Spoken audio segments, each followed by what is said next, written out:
Okay, let's get it started. Well, good morning, Sonoranami. Good morning. Hope you are well. Okay, that was just taking a sweet time to catch up. Yes, it is a confirmed Friday. One more work day. Okay. That's new project this. Developers.stream. This window. Keep everything empty. And this can close. Disconnect. So, like I said on Monday, for right now, I'm going to make Mondays and Fridays about developers.stream just to try and get this established. If it takes off and people start contributing, then obviously I can decide here or there whether there's a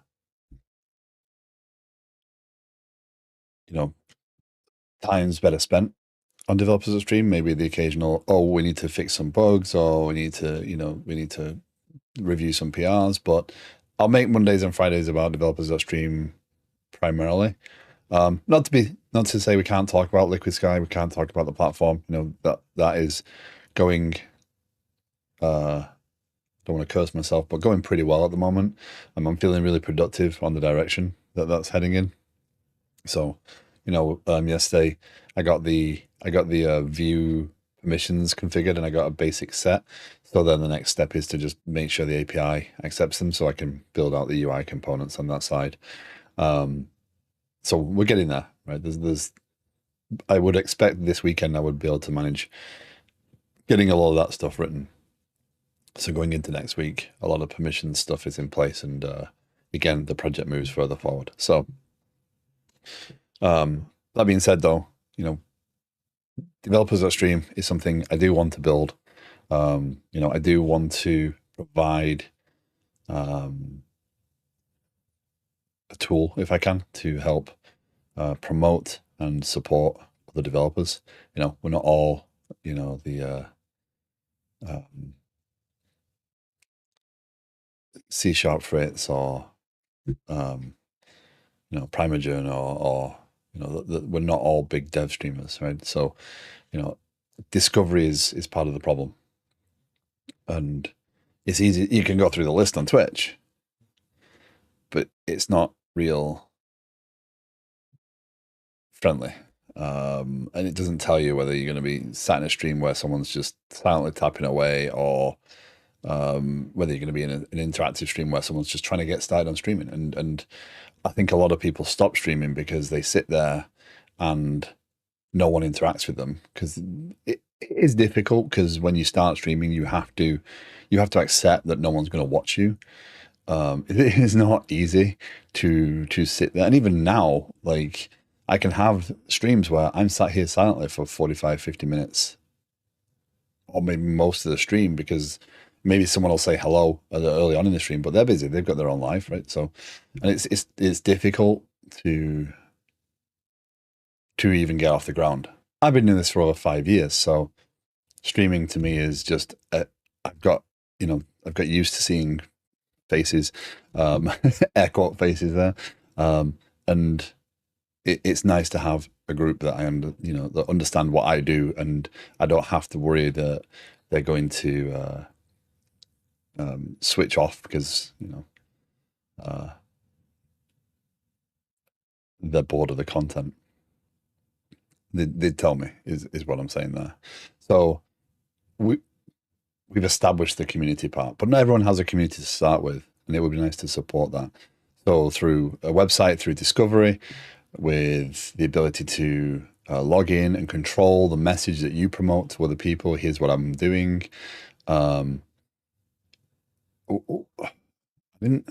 This is another thought I had.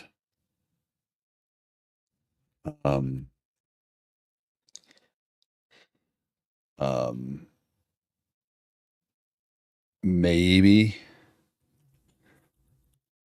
reviews. and comments to be able to gather feedback. But I think those would have to be curated because there's a lot of mean people out there, and not everyone's going to start streaming and have the best equipment. Not everyone's going to start streaming and understand, they need to be talking to interact with people coming in. There's a whole lot of things that don't come naturally, especially if you're a developer who wants to share what you're doing because you think it's cool to share these projects online. And I agree. I think it is. But I think it's not always easy to do that. So I'm still open to ideas. But what I want to do today is kind of get the basics off the ground, get the site side of things established, maybe, or get the API side established in some way, shape, or form. We've got a long way to go before this would be usable. Again, developers.stream does exist. I own that domain. Well, I don't own that domain. I have that domain. And I've had that now for 5 years. So, but I wanna start using it, right? Lean into that. So, technology wise, .NET 9, I don't see any challenge with that, especially from this community for the most part. We'll start with Aspire. So we'll start up an Aspire project and build out those components. I'm going to use Web API with fast endpoints. I like fast endpoints. I think it makes sense to me. I don't want to use minimal API. Fast endpoints is actually a library sat on top of minimal API, so I'm not really. So it's got all the speed of minimal API with the structure of traditional, controllers, etc. But then focused on the endpoint design. And then we use Postgre for a database for right this second. That way we can use something like Cockroach Labs if we need to. And the intent is for me to put this up, and I'll support the cost of this until it becomes infeasible, and then look at options. So I would probably put this into Azure or something, and probably as app services, and then cover the cost of that.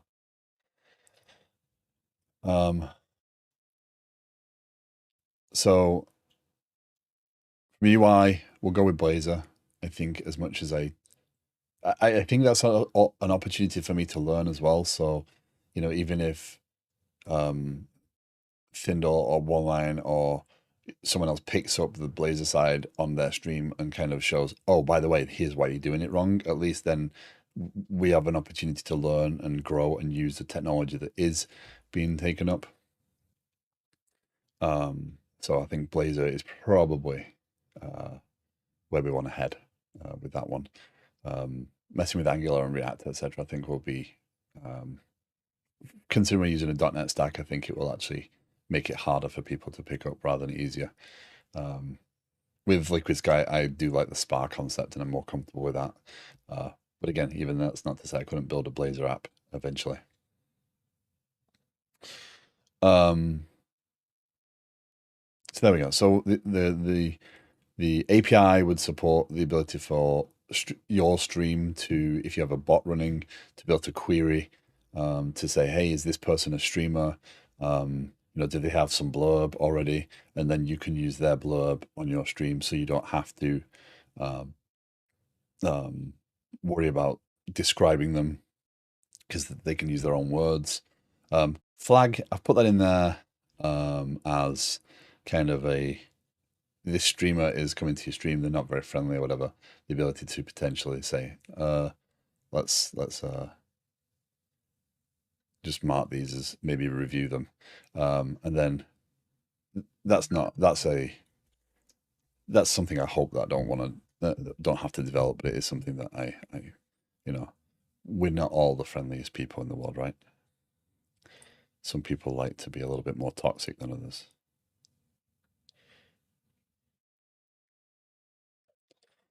And then go live notifications, so we can figure that, so we can push that we're going live or something, so that maybe that helps promote.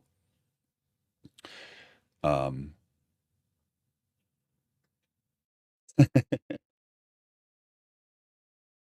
um, and then, you know, oh, that is a good point. I just said go live notification. I never posted in my own Discord that I was going live or oh, it's Discord. And yes, I still do this manually. I don't know how much people watch those things, but I'm uh, I'm always intrigued at how people get to a stream and you know like the whole comments and feedback thing. That is something that I think is constructive comments are useful. So that's why I kind of think of them. So let's get some of this established. What I want to do is as I build through, I want to kind of discuss the standards that I'm following and the practices that I'm following.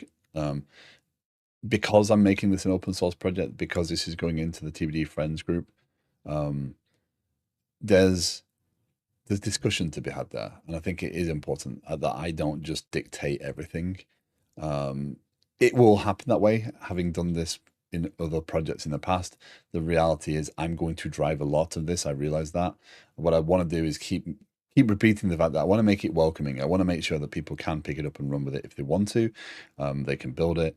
They can do stuff. So yeah, let's go and do this. Move here.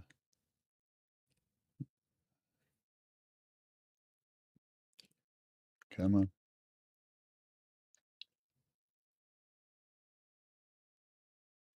Come on. DuckDuckGo is not as efficient as it needs to be. Okay. Come on. Come on. So with that said, if there's any questions, thoughts, opinions on this, please feel free to share. I really do appreciate the active discussion and debate.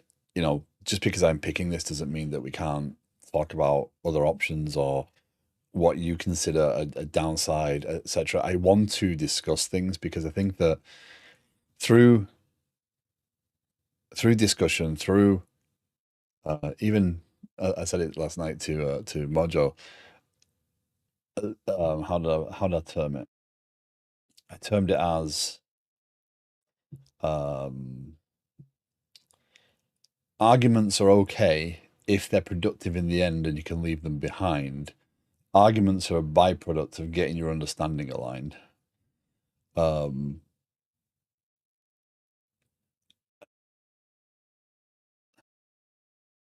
in a team, if two people are arguing over something, as long as they understand that they're trying to argue to try and get, they're both aiming for the greater good of the software. They're both aiming for the better style, the better practice, and it's not just a personal, um, uh, you know, um, a personal thing in general, then I think an argument can be a good thing. So I always encourage discussion and debate, and even pushing back and telling me I'm wrong is, something that I'm comfortable with. I might not always take it as well, but I still want to do it because, again, I only get better by understanding more, right? Um, so github.com, TBD friends, developers dot stream. Okay. Again, this is an open repo. I've put the MIT license on it. I believe that's what we decided. Like when your stuff online, I think that's what we decided was. I think it is the most permissive. Um, we can always change that. So can I do version control?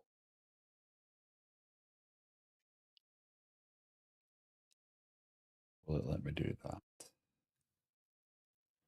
Open in Explorer.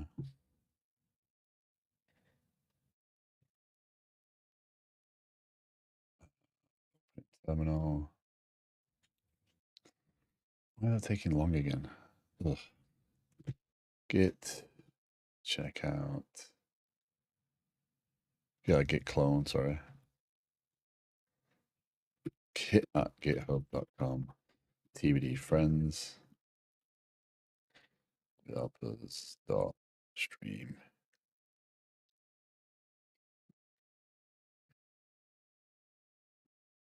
Okay.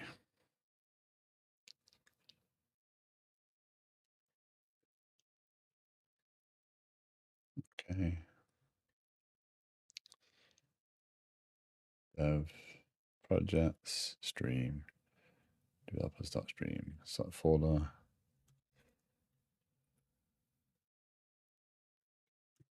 Um,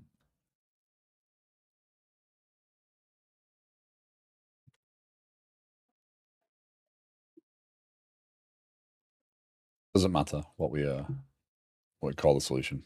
The solution is it shows up here, but it is worth always remembering that you can create multiple solutions to group projects. So if you have like a client focus or you have um, a back-end focus, etc., you can create solutions that just include the pieces you need and build everything relative to that. So I think it's useful to understand that a solution does not have to align to your project. It can align to the thing you are building in the project. So if you again, you don't have to put everything in one solution. That can be useful. I mean, Liquid Sky right now is one massive solution, but it could potentially just be the view components, or it could just be the planning item components with the relevant associations, because you know a development team could focus on one component and one component only, in which case you don't need everything, right? So if I want to deal with planning, I can just have all the projects for planning.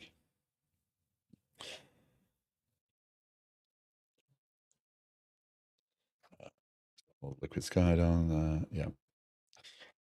So let's start a new .NET 9 Aspire project and see where that takes us. And if we have to revert back, we have to revert back, right? Git ignore, rider ignored files. So it commits the idea. Interesting.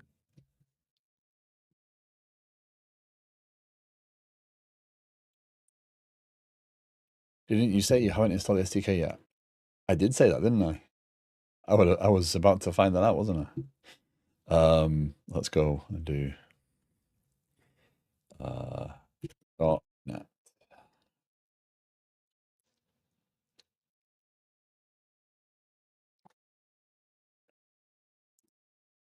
Download .NET 9.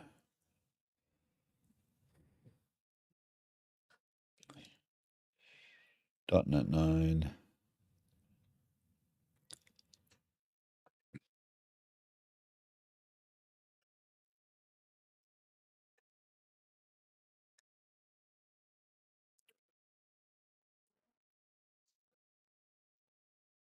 I like that. It could harm your computer. Keep it in it. Yeah, yeah, it's fine. We'll keep it. The weird thing is, I thought I had .NET 9 installed, so I don't know why.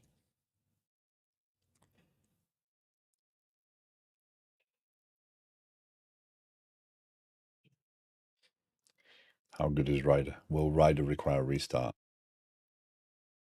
These and more questions.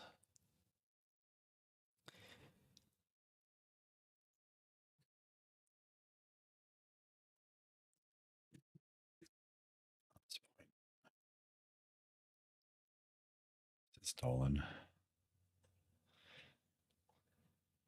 Oh man.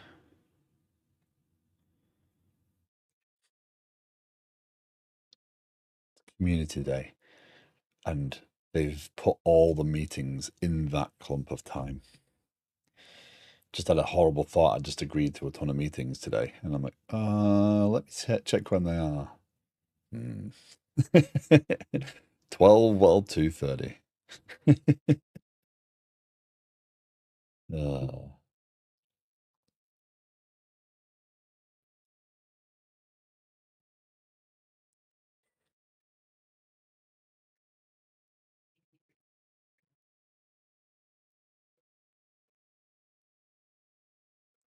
so let's go through a bit of an exercise here before we start this. So I'm going to say this is the feature set, right? As a product manager, I'm going to say this is the feature set. Now, we do know that as a development team, no deadline is dangerous. No goal is dangerous, right? Um, but product management often imposes an expected due date.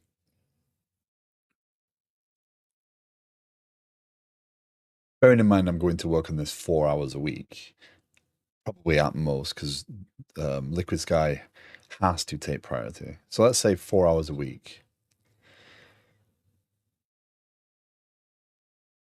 How long do I think this would take?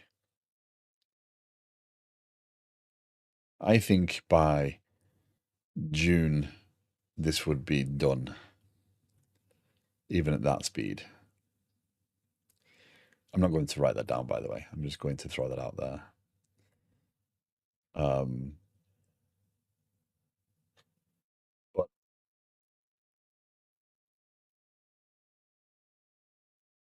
again, I'm fascinated by the order of things, the order that companies go through. Because I've been in that world many times where a deadline has been imposed before software has even been started, which fascinates me because it's like, well, you don't understand all the pitfalls. Like once we get on into login, if we're going to do the whole login, link my account to Twitch, link my account to YouTube so I can claim those streams, you know, that could take an infinite amount of time. There's no design there. We don't understand how some of those pieces work. We've got to go and learn those things.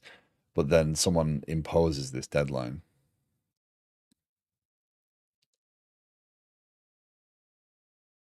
Yeah. Okay, let's find out. Okay, so if we go here,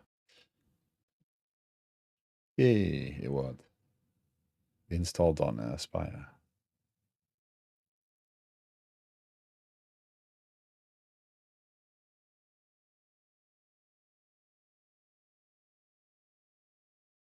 Okay, there we go. It feels normal. So that was installing the tool set inside of .NET while supporting .NET Aspire, right? Because it's not just a yeah. Okay, so we get to our first. Nice, it creates a platform folder. Um, source. We get to our first decision. Now I have a style here that I follow. Should I follow the same style? I have so if I'm doing this my way, I'm going to call this developers stream app host, or I'm going to call this app host. Actually, I'm not going to put developers.stream, but a more standard way would be developers.stream.app host. That's a more common way of doing that. To not break people's brains, should I do this?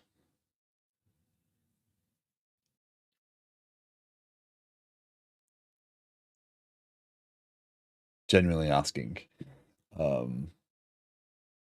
for opinions there. So my naming style on these projects is because I don't need to see developers.stream repeated over and over and over again because I know what I'm working in, right? So my focus is to find the thing that I need faster. That's why I call things like that. I don't need to see app host. Um, and now in Liquid Sky we have the thing that we're working with, and then domain, infrastructure, application, etc. So there's the content, the component we're working with, and then the sub focus of that thing. Yeah.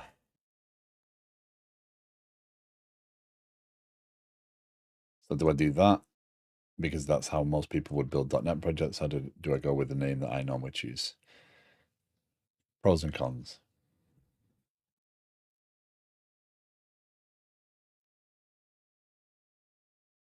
I do like the idea of not needing to repeat the product name in all the projects, but if you're planning on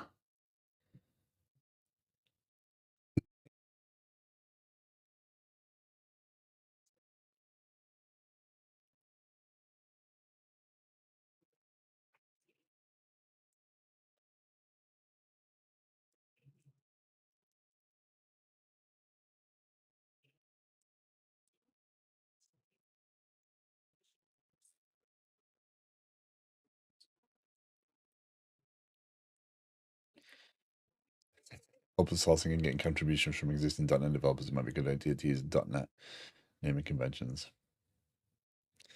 Yeah, that's kind of what I'm thinking. Much as I don't like doing that.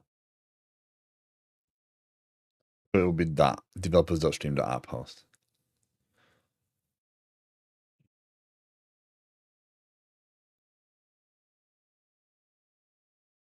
Or can I meet in the middle? App host. No, it does kind of follow that pattern. The thing is, the reason that comes about, by the way, is because project name is your default namespace. In Liquid Sky, I can go back and rename all the namespaces later, right? I can name all the namespaces to Liquid Sky dot whatever to be more or project actually, um, to be more in line. But it's not my focus. With this project, yeah, I get the point. It is an open source project. Um, it is um, it has to start off a little better than my stuff because my stuff I can change. I'm comfortable changing later. So let's follow the same pattern. And yeah, I'm getting hung up on something that seems minor. But so what I was saying is this creates the default namespace, which is what you then kind of move forward with. So that's why that's come about. It's because the project name starts the namespacing. Um, the project name doesn't matter, is my point. That's what the executor will become. So again, it's just excessive. Junicus, good morning. Doing good. How are you? So let's go with that for now. We can always change things around later.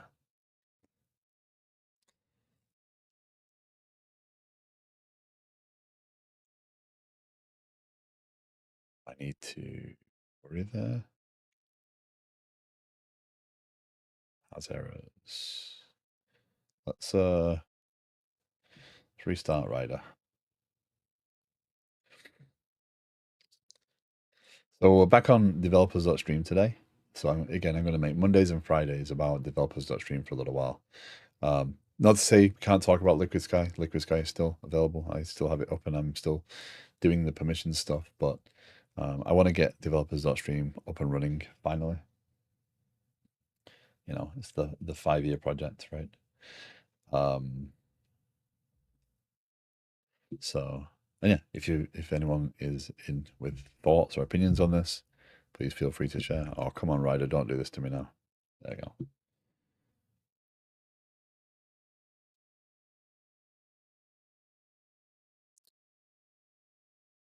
Platform.solution.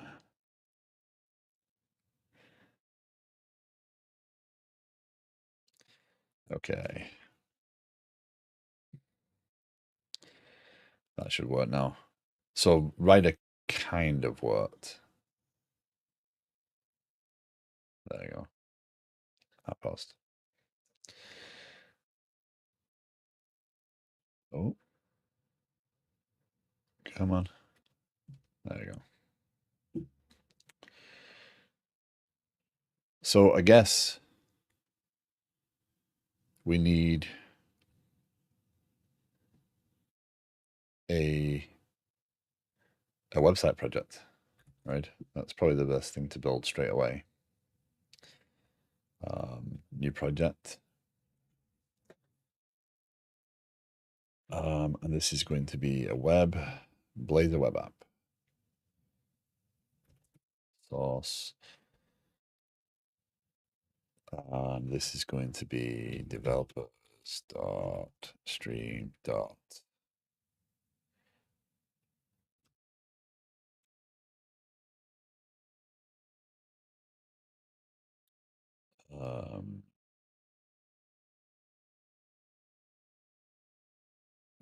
Just go with web for right a second. Probably didn't want to select that, did I? What is that doing? Why is that opening in? Don't you also want the service defaults from Aspire? I don't know. I have not used Aspire enough to understand what I do need, so we're going to learn this as well. I have a microprocessor exam on the Intel 8286 and general CPU low-level architecture. Any words of encouragement? It's my first semester in uni, by the way. Words of encouragement? Do your best. Like, just have fun doing it. Don't stress it. It's your first semester. You're doing 8086 Intel processor architecture. Yeah, have fun.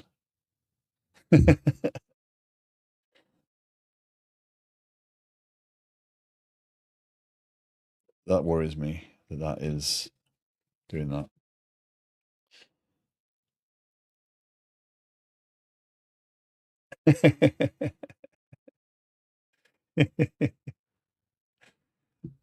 Break a leg? Why would I break a leg? An excuse to skip the exam? Nah. Um,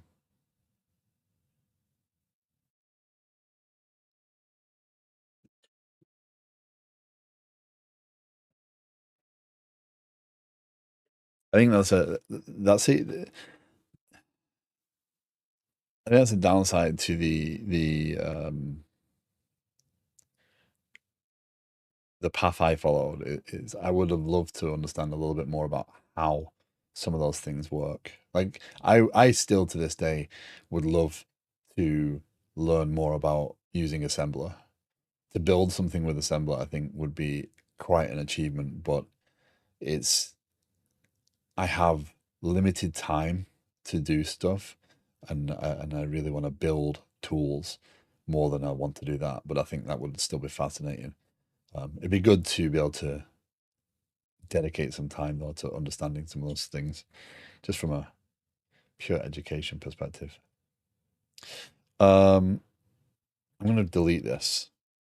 I just want to redo that again because I want to look at the options that I didn't look at then, and also if that pop-up appears again, I'm going to be annoyed. Um, my concern is that I've got some file permissions or something wrong on the.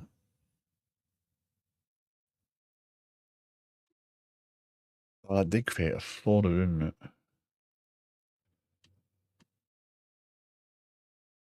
Hold on. Let's start again.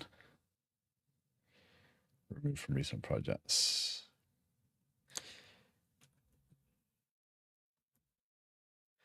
Let's delete that. Ah, how I use mouse. Let's delete that.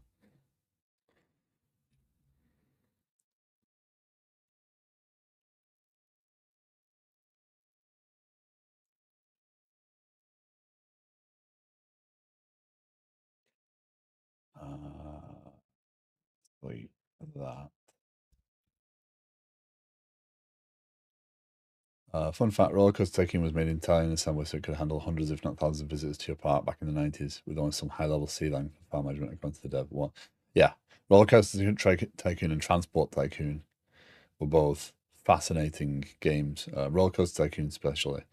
Um,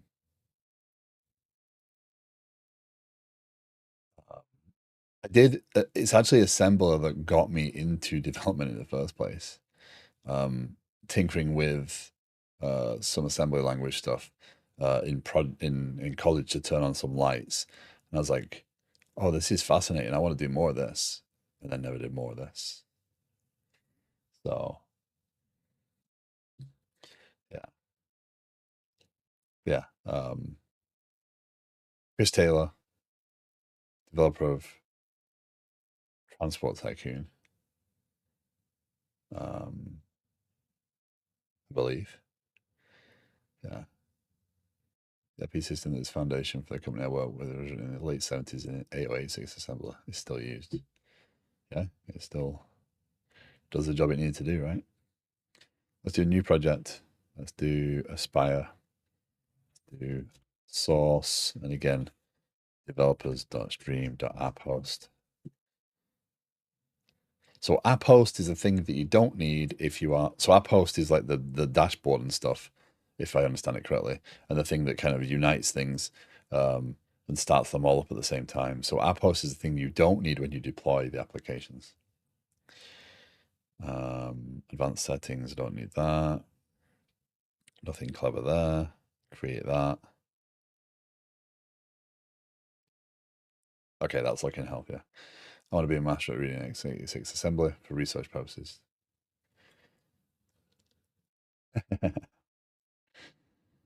Talent.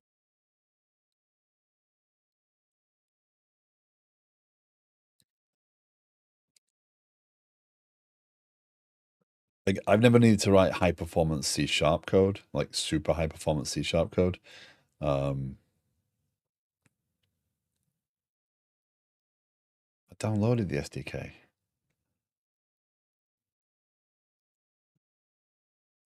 What are you talking about?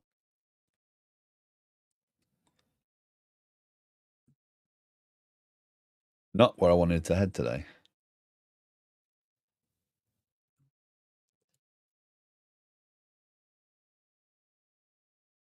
Interesting builds. It's like Riders not supporting it. Yeah, Rust is interesting. Let's do a new project. Let's do developers.stream.service defaults source. Here's what I'm going to do as well. To make sure that we're clear on this, I'm going to add a solution folder and make sure they get put in Aspire components. Right, it's just an organizational structure in here. Build solution. It's like Rider doesn't understand that I'm using .NET 9, but it's available from the build piece.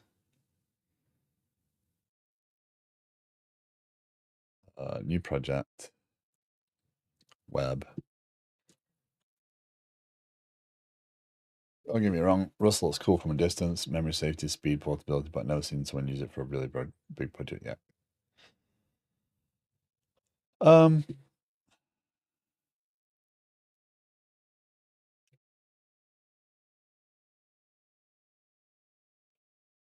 yeah. Um, I mean, I haven't looked deep enough into Rust. Again, the library support, the frameworks of .NET mean that I don't really want to. There's nothing that I need to go off and think, oh, I need some sort of speed that I don't have right now. But I've spent 20 plus years in .NET, right? So it's a different world for me. So Rust is more of a, if I get some time, maybe I want to play around with it. I did write some stuff, and I would like to play with Kafka components in Rust and see what that does. Tomatoes cannot be trusted. Good morning. How are you doing? Welcome in. Thank you for the follow, by the way. Issues with Rider creating, but the annoying thing is I restarted Rider after I installed .NET, so we'll come back around on that. We'll see if things build or not. Okay, so this is developers.stream.web. We're just going to call it .web. So I use Blazor web app. Do I use server interactive render mode or auto or none? I assume I don't want to choose none. Is auto the one I want to be using?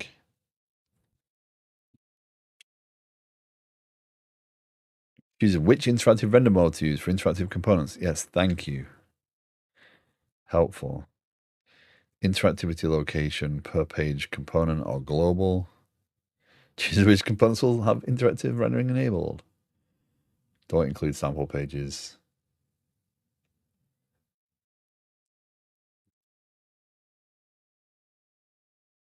No authentication at this point. We're going to add it in later. I don't plan on any right now. I have no plan on structuring the code. We are doing Blazor so we can think about it and so we can use it. And again, this is open to opinions because this is a group a stream project. So what do you think?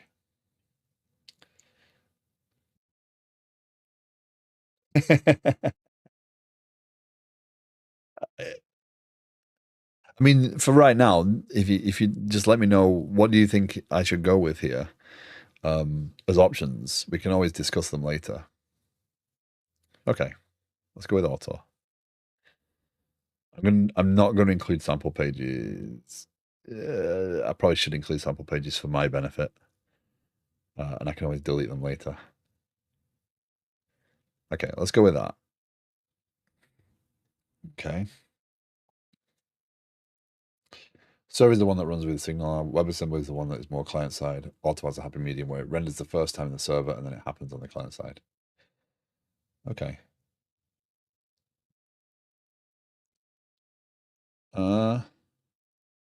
Web and web client.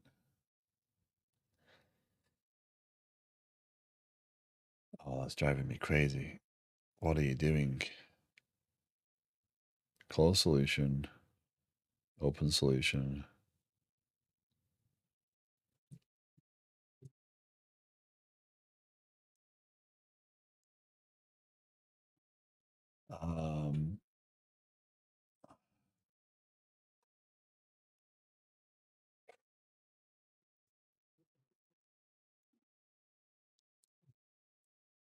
And Blazor kind of confusing still. Yes, me too. Which is why I'm choosing Blazor here.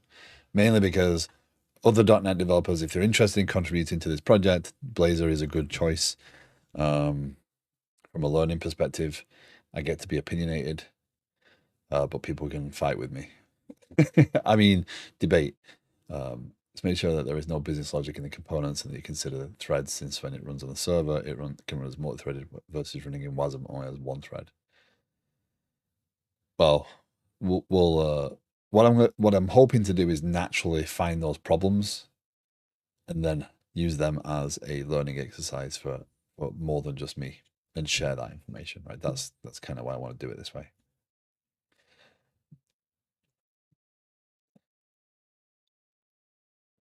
The instruction set for x86 is huge, but only a fraction is used for more cost. Okay, so we have the app host configured, the service defaults thing configured. So the service defaults is what is service defaults? Add service defaults, health checks, telemetry. Okay, so it's the things that we add on. Morse code, yeah. SIMD instruction set is massive.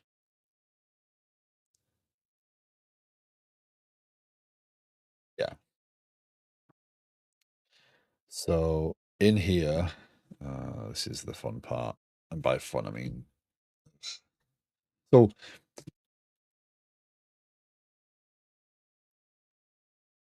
the other day I was going through this, and like with Liquid Sky, what I did is I created a bunch of Docker files and a script to run those Docker files, which starts up the database. Actually, this, right? And it starts up all the supporting pieces for Liquid Sky, right? In Docker. So it starts up console, Mongo, RabbitMQ, Papercut, so it can deal with email. And it constructs all those things to support the project. Aspire kind of gives you the ability to do all of that in the actual host. So all those things are running and started by .NET Aspire itself. So you don't have to build all those scripts and stuff. So it does kind of bring all those things together, which is good. Hey, Steam. Okay. Are we building a .NET game? No, we are not building a .NET game, unfortunately. I'm an application developer primarily. I have dabbled with game development on stream, but not much lately. Priorities. This is a project that I am starting to help support other developers who stream. So helping promote and share information about other developers through building a website and an API. So we can learn more about other developers when they come into our stream, or we can go and search for developers that do things we are interested in. So if you want to find a game developer, um, one of which I can highly recommend. If you're interested in game development, Canny is both a GD script and the .NET side, very competent developer who builds some amazing stuff on stream. So yeah, I'm not focusing on game development. I'm focusing on application development and helping promote the developers. Okay, there we go. There's the blurb. Thank you, Online. So what OneLine just did is exactly what I'm trying to do with developers.stream, so that those sorts of things are available to you as a developer. If you're building your bot and you want to be able to shout out a streamer coming into the stream, you can share that information with other people, and not have to. I'm not trying to say it's tiresome reading it out, but there's so many great developers on Twitch these days, and it's such a great community that it's really hard to, you know, divert attention every single time to helping promote and discuss and whatnot for every single developer. So having the ability for these shout outs and stuff is something that um, is nice. Okay, so .NET Aspire setup tutorial. Build your first .NET Aspire project, create the project, test the app locally, blah, blah, blah. Blah, blah, blah, blah, blah, blah. I'm not using the command line. At what point did that do that? Create a new Aspire project. Oh, because I'm not using the sample app. Okay. I'm not going out of the box sample app because that would be too. Is Aspire host. So does that put that on there?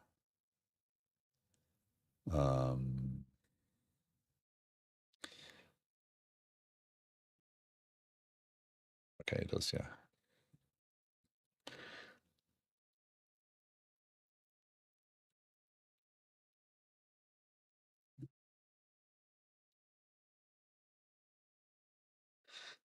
Thanks for the explanation. I'm also a developer primarily focused on JavaScript, so I want to just know what you were building today. Yeah. So most of my stream time is dedicated to a platform I've been building for the last year around project management and planning. So I've been building the Liquid Sky platform, which is, again, based around project planning and work. And what I'm doing is this has got to a point where it's usable enough. I want to take a few days every week and focus my attention on this project, which is an open source project, right? Liquid Sky is not open source; is too big to be for me to be doing the open source thing with that. But developers.stream is going to be available on the TBD Friends repository project, and yeah, we're going to be building that. TBD Games. Yeah. So let's get up and running here. I'm getting diverted every single time, and that's my fault. Here we go. So this is the app host, right? I'll share the documentation link. You gotta be better at that. And what I'm going to do here is add the web piece. We're not going to mess around with Redis or anything right now. We're not going to mess around with other services right this second. We'll discuss that in a second. Now, so this is a Blazor site.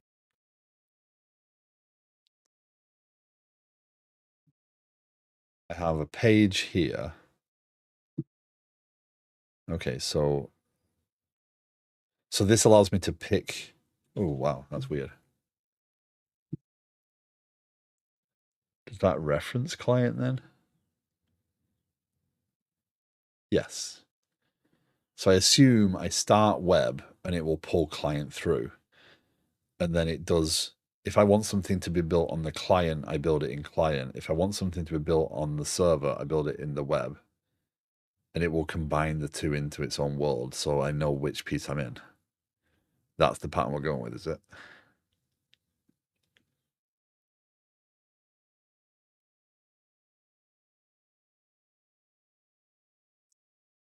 Ah. Let's see how we go. So we're going to go to our Aspire host, and we need to do builder.add project. This is the part I don't like. And again, this app host isn't used once you deploy, right? The app host is just to kind of unify all the pieces so it can give you that nice dashboard. Projects dot developers.stream app. No. I dislike this part. I can never remember how it does the thing.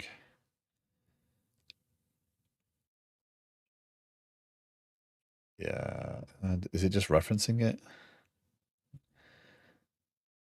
Reference web. So by referencing it, I should now have projects dot web.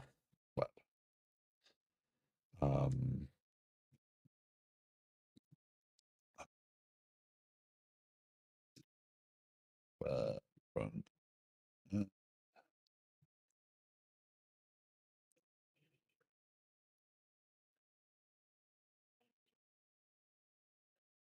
Should be enough for right a second. I don't have any dependencies on APIs at this point. I don't have anything of that, so let's not worry about that. Let's run it and see what happens.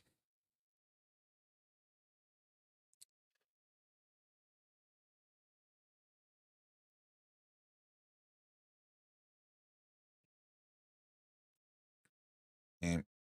Resource name is invalid. Name must only contain ASCII letters. There you go. They kind of told me that one, didn't they?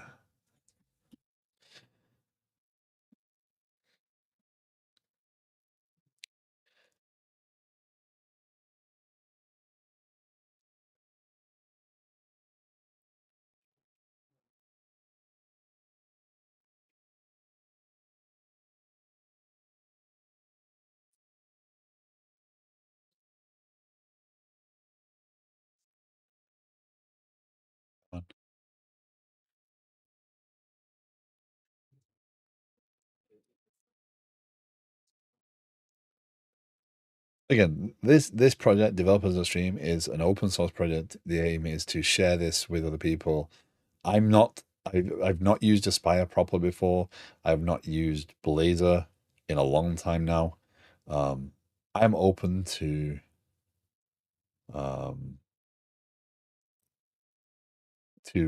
learning here as much as anybody else, and I'm also open to feedback on this.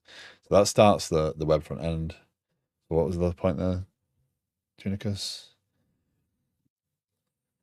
So service defaults, add some extensions, service discovery options. We're not messing with service discovery right this second. Necessarily add service discovery. Interesting. Open telemetry. Okay, so that will include that. So add a reference to service defaults. Okay. Do we need to add the project? I think we probably need to add the project, or no? Let's see.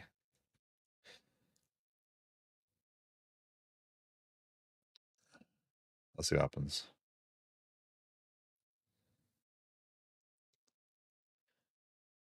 So the benefit of Spire here is that it's going to,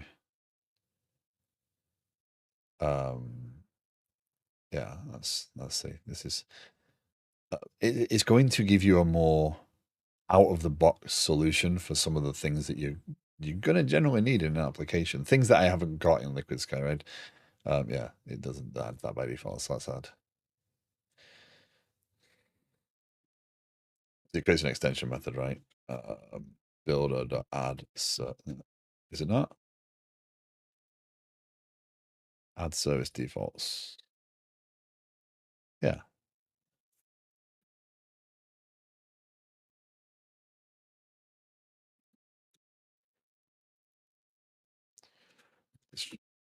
Does it not work there? Or is it? It's not there, is it? Yeah. Okay. Manage new get packet. No. References. Projects. That one doesn't need it. I get it now. It dawned on me right as you were.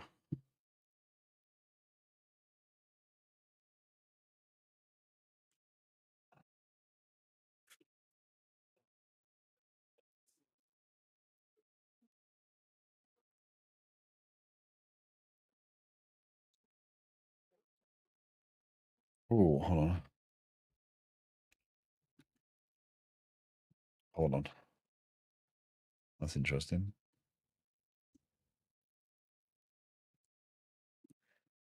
Host application builder. That's a web application builder.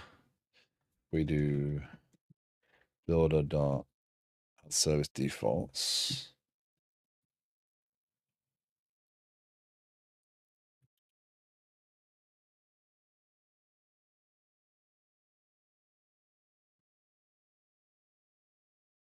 Oh, because services. Okay, it would work, but yeah, add service defaults. There we go. I don't think I need to put it on client, but let's find out.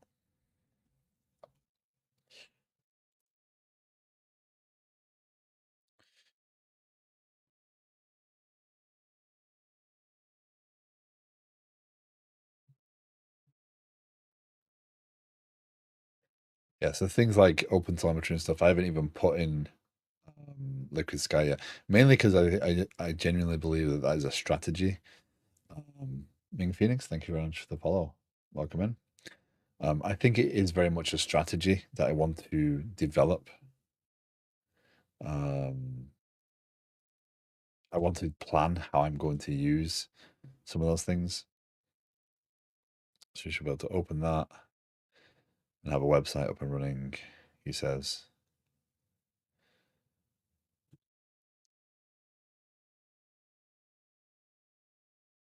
Uh-huh. It's using DuckDuckGo and it's not compatible because the tools won't connect because DuckDuckGo's a more locked down piece.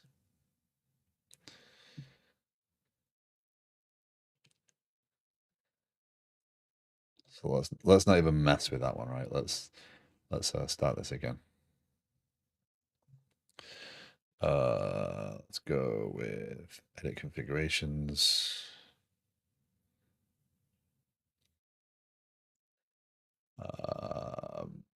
YouTube viewership commence. Although I need some lunch. Look, thanks, Mr. Jones. Appreciate it. Yeah, YouTube discovery and viewership is yeah, it's a bit of a joke. Use Podman container runtime. That's interesting. We're moving away from Docker now.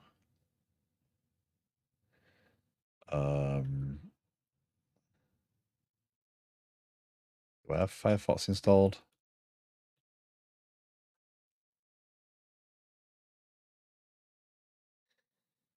No.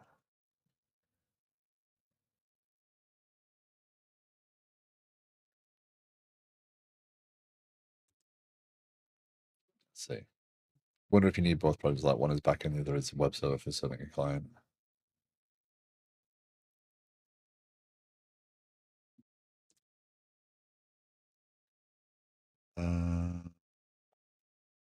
Let's have a look.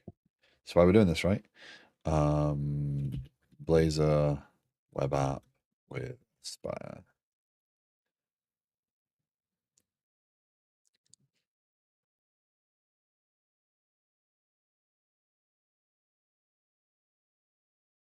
Nope.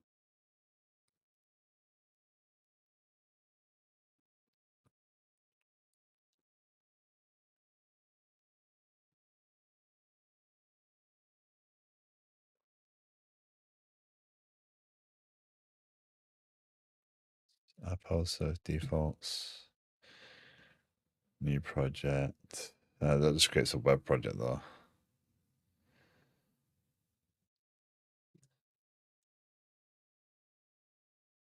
So you think so if we go into our post, and there's no, I'm not committing this until we're comfortable it's working. So if we do add reference to the client and go here and do, that's web backend. So if we do something similar,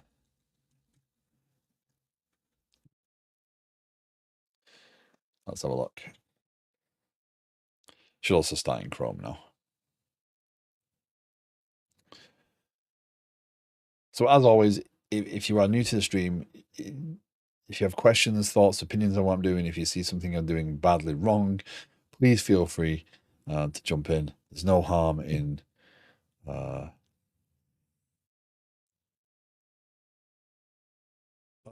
because I copied and pasted. Thank you.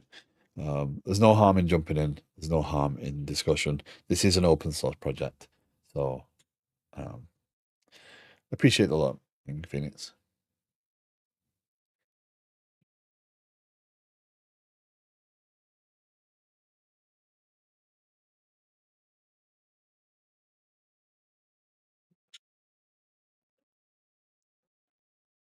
So we get over here.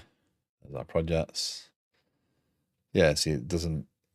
The endpoint, the client endpoint doesn't run, but maybe the service not running is what's causing that. Oh, he said this popped up as well.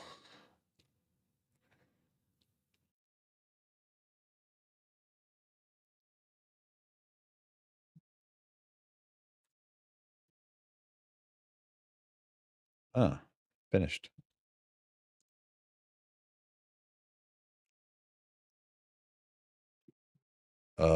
A little bit, yeah. There you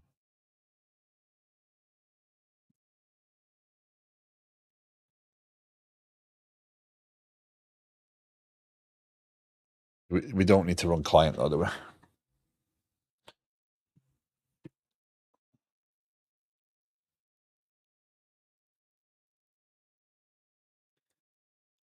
Because the web references client, so I assume that it builds that down so that you end up with the right components. But if you're so from a focus perspective, if I'm building things that are going to live on the client side, I build them in here. If I'm building things that I know are going to live in the server side. This is my whole problem with Blazor, right? When I don't know where I am. This kind of I like this if that's what it's doing, um, because it does make more sense because I can be more deliberate about what I'm doing. Um, so yeah, let's stop that running again. So if we don't need client reference there, that's fine.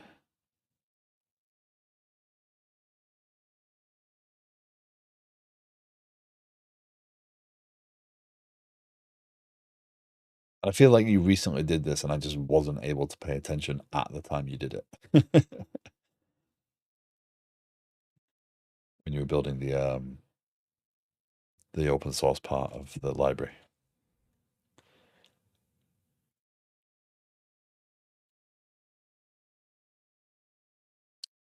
So standards.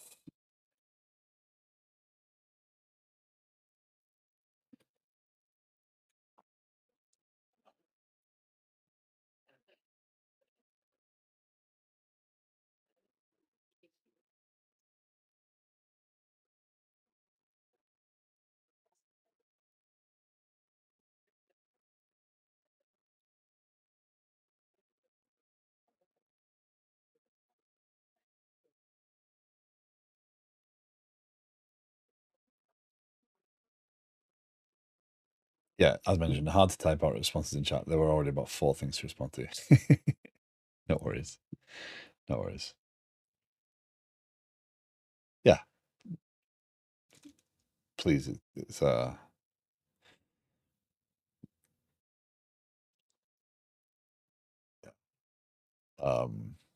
we will get there. It might be a bit painful for you to overhear some things, but it will be we'll get there. Either way, so let's just do something here. Let's add a new Razor page.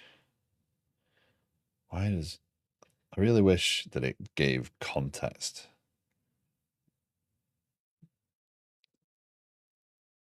Page. What does that create? Yeah, that creates sample.razor. Okay, so that has a route, sample, render mode. What does that do? That sets render mode interactive auto.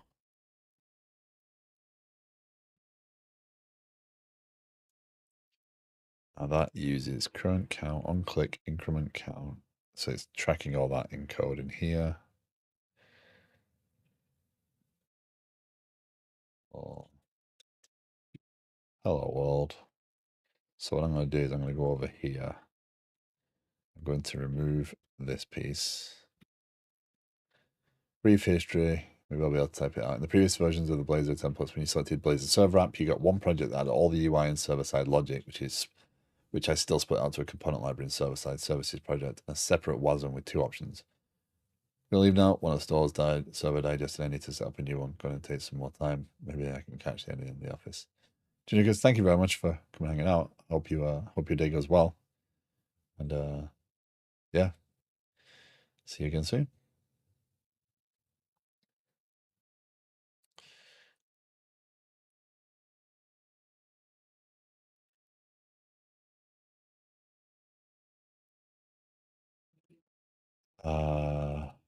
Let's do this. I'm going to from again. I'm going to remove the reference. Own learnings. So we have the home page, we have the layout page, so the nav menu's in here, right? So if we copy this and make that interesting, this is going to be sample, sample, and now we run it up.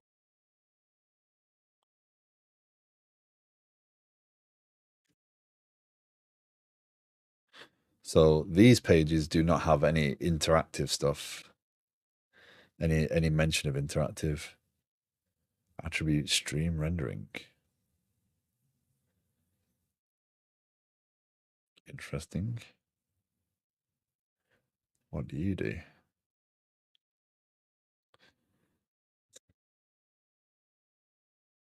What to stream the rendering of a component and its descendants. This attribute only takes effect within renders that support streaming rendering. For example, server-side HTML rendering from a Razor component. In other hosting models, it has no effect. Huh.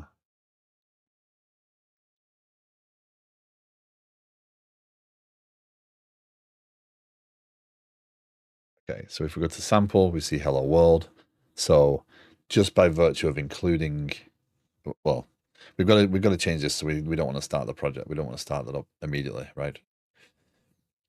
With hosted server, in which it creates 3 projects: the hosted API, pretty much a web API project, the client project for all the UI components, and has its own DI container separate from the hosted API, and a shared project intended to hold all the models shared between server and client.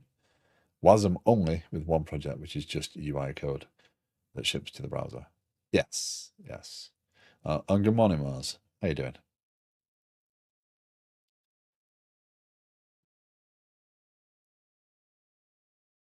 So right now, to me, I like this. Right, I'm saying my first nice thing about Blazor. I like the fact that I can mentally separate while I'm at work, so there is that. But it's Friday. It is Friday. I confirmed it today. It's Friday. It's not Thursday too.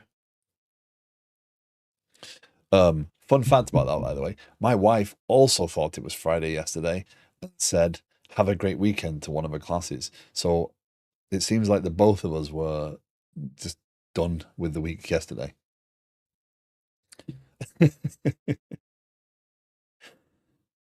So yeah, so we both slightly embarrassed ourselves with losing track of the weekdays yesterday. But yeah, let's go into what I want to do. I wanted to go into here, launch browser, false. I don't, if I'm going to launch the app host tab every time, I don't want to open other windows every single time. That's going to drive me crazy. False. I think it launches the HTTP version. And I don't think this launches anything. Yeah, you can see it doesn't launch anything. It doesn't have a sample launch settings. It's not made to launch that. It's an imported library. Okay, there we go.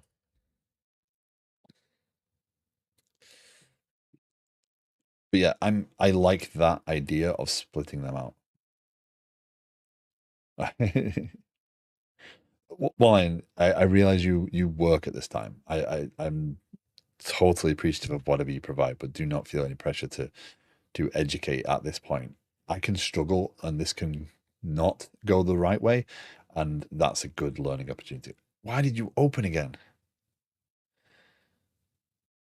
I told you not to launch. Launch localhost 6443.net WASM, and then on load redirect to 5036, which is the HTTP version. Okay, so that's fine. That's all good. So it launches like 4 projects. Why do you launch 4 projects? So don't launch the browser. Don't launch the browser. Edit configurations. Is it because I do that? No.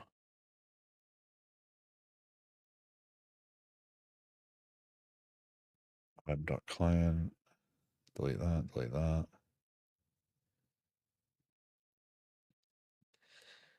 HTTP project. App host.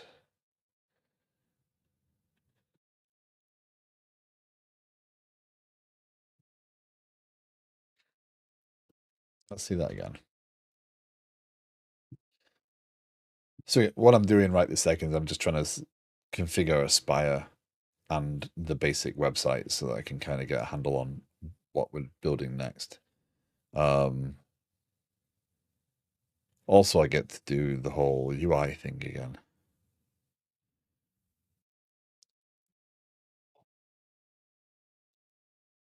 I have an idea there as well. So 15276, it launches that, and then it immediately launches this.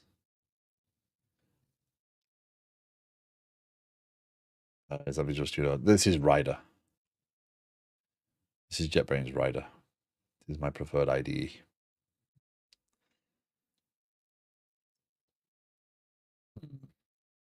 Interesting. Why do you keep launching this?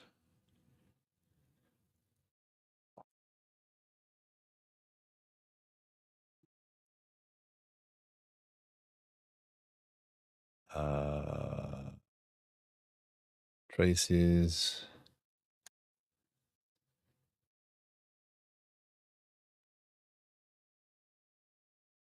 Wow.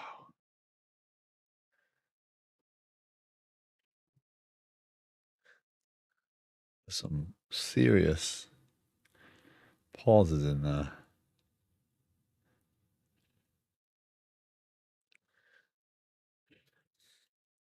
I've been playing with cursor. I use VS Code forever, but Coffee Then Code showed me cursor, and so far I love it. Is cursor the one with the AI stuff built into it?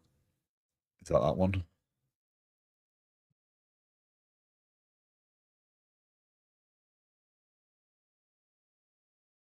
Or am I misremembering there?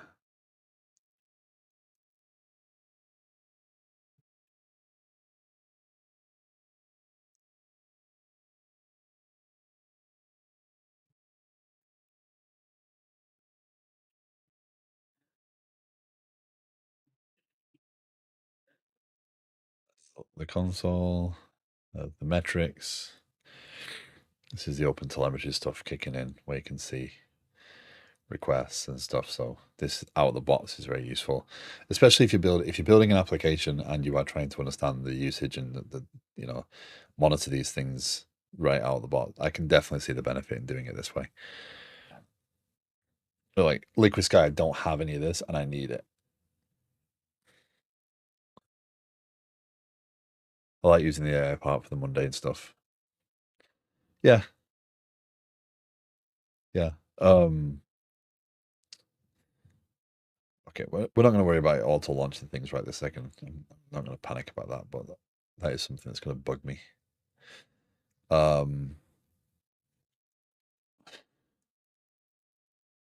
there's no configuration for launching there. So yesterday I wanted to create permissions in the database so I could start to build them out.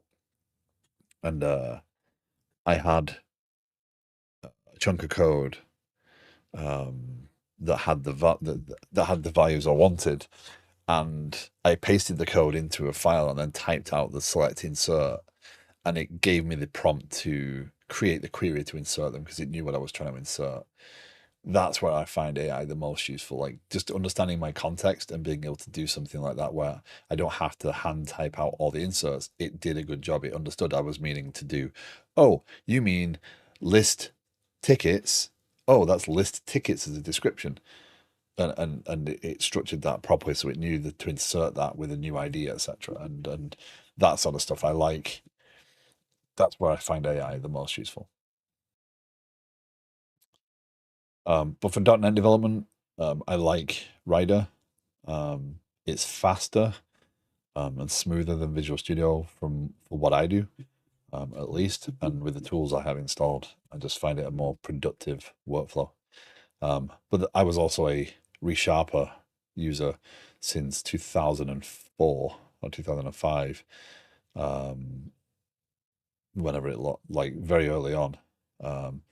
So using those sorts of tools has always been natural to me, and Rider is just an editor with ReSharper tools built into it. Um, okay, so let's talk about what we're doing here.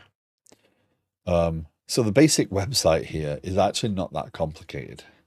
The basic website is a search bar and then panels below it.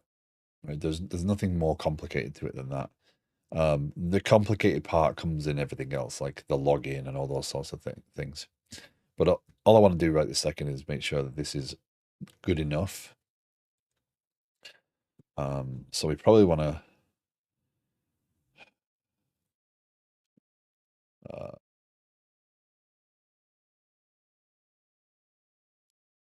I want a clean HTML template. Again, we if you're building a project for yourself,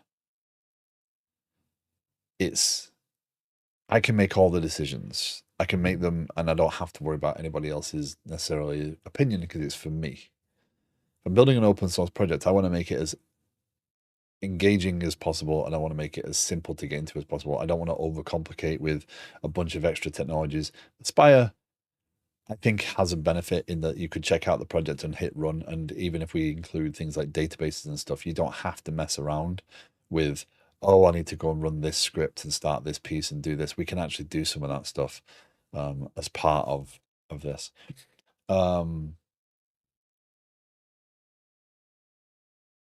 When it comes to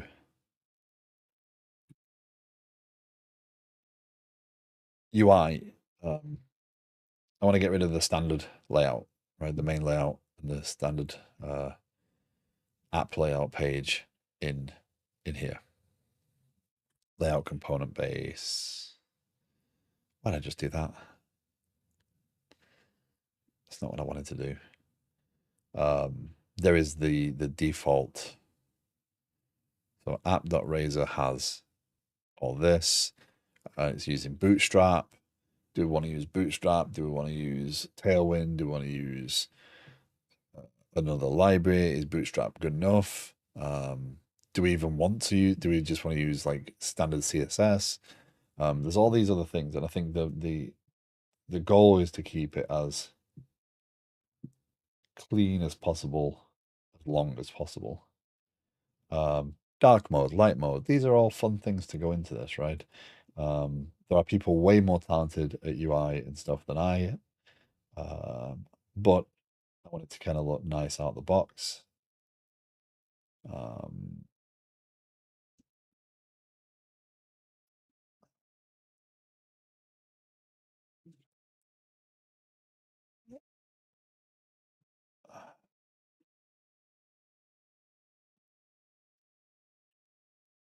Just kind of looking quickly at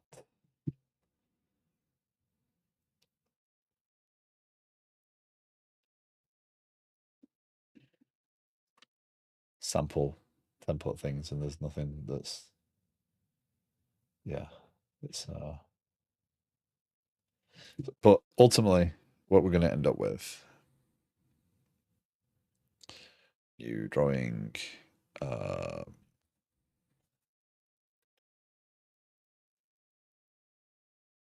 will figure out how to share all this stuff as well.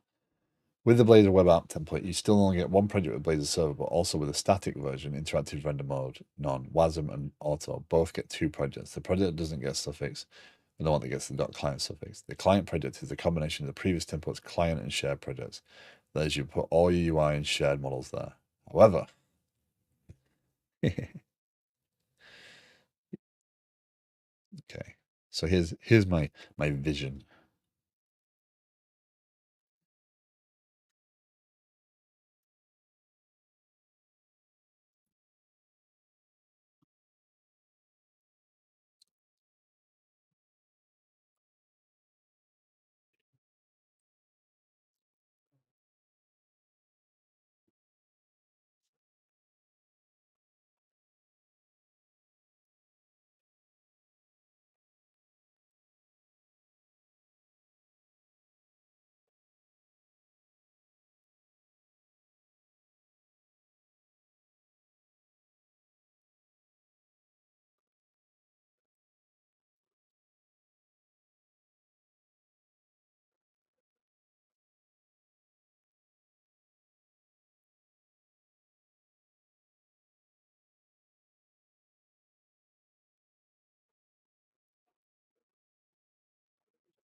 I'm not mentioning the other by name. It's ridiculous.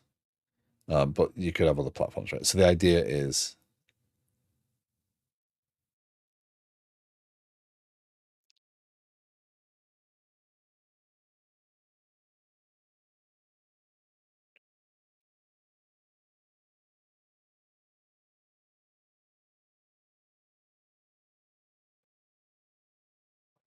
actually, let's be more accurate here.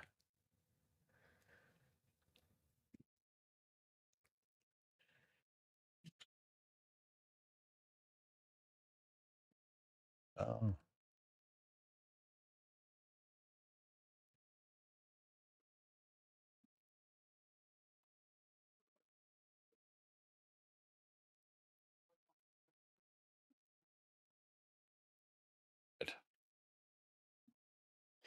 So that's kind of what I'm envisioning right a second. Actually, there'll be a little bit more here because we need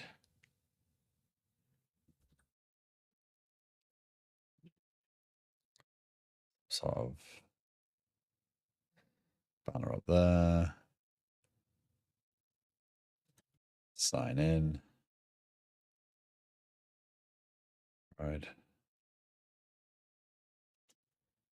Developers stream. That's actually the original style we did it in. Ancient Coder, who hasn't been around in a long time, actually did a graphic for me initially on this. Um,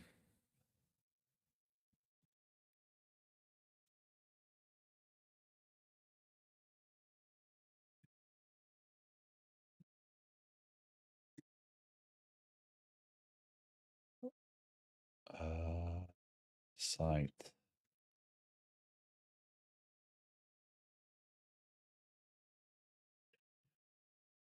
Oh, the original one used.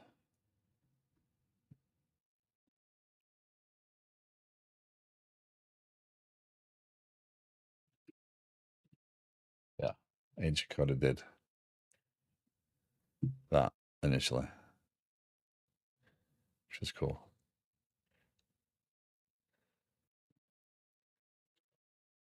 I kind of like that style. I still recommend splitting out your components into a separate Razor class library referenced by the client project and a minimum one shared project that has the interfaces for classes that define the functionality, along with implementations for the interface when it runs in the client, and implementation for when it is running on the server. As a side note, your fast endpoints would most likely go in either its own library and referenced by project without suffix or directly in the project without the suffix, depending on how granular you want your projects to go. Again, suggestions and information only. You don't have to heed any of it. I really do appreciate that. Um, Absolutely. Yeah, in terms of, you know, actual server interactions, right? One of the things that you know bugs me is direct interaction. I mean, I know this is on the server.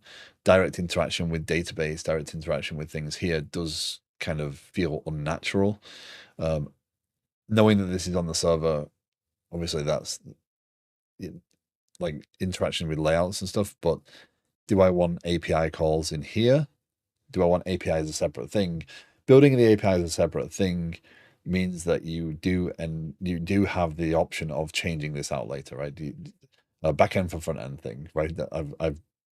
I've really understood this last week what people mean by that, and I'm like, oh, it's just exactly as I've always said it, like an API for the thing you need to build, right?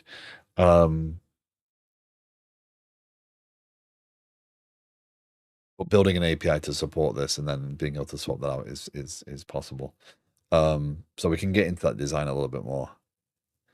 Um, but yeah, for right now, I do like the idea of being able to say, I know this is client side, I know this is server side, and that's the differentiator. Um, I get the point of breaking components out into their own library. Um, Now, would you have a components for the website and a components for the client side? Because there's components here that are server rendered, and then there's components here that are client rendered.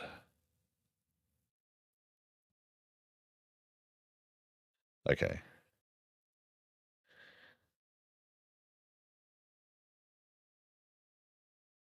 Okay, so that's why. Okay.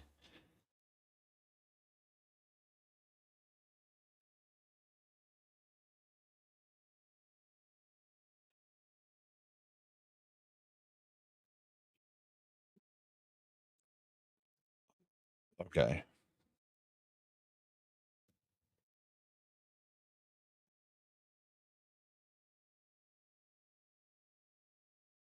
Does HTTP request to the server?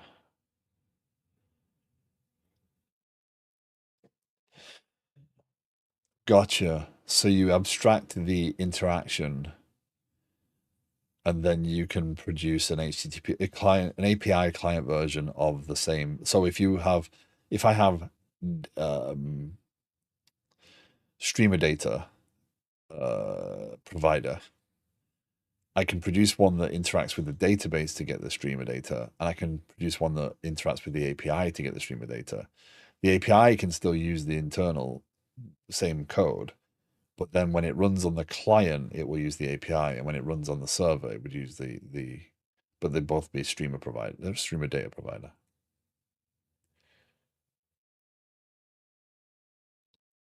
So it will pick the right one at the right time.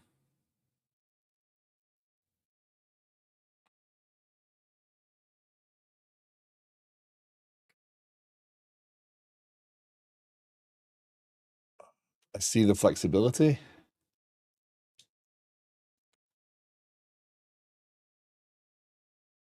Not sure I like the complexity.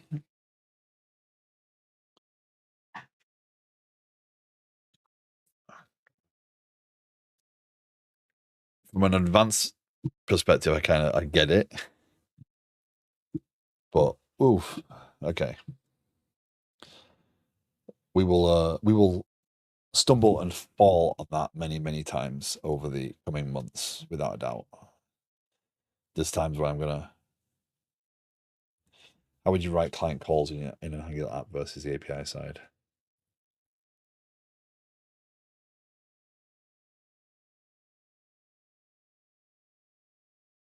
With Angular, what I'm doing is I'm the client side, the actual UI code is interacting through the signal store. The signal store is the thing that determines that I inject the service into, and that uses the API calls. So it's abstracted away from the front end. The front end is all front end. It's abstracted from the actual client code via that, which is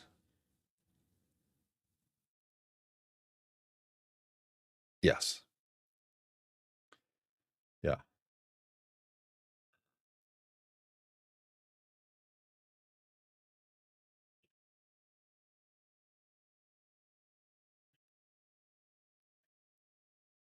Ah.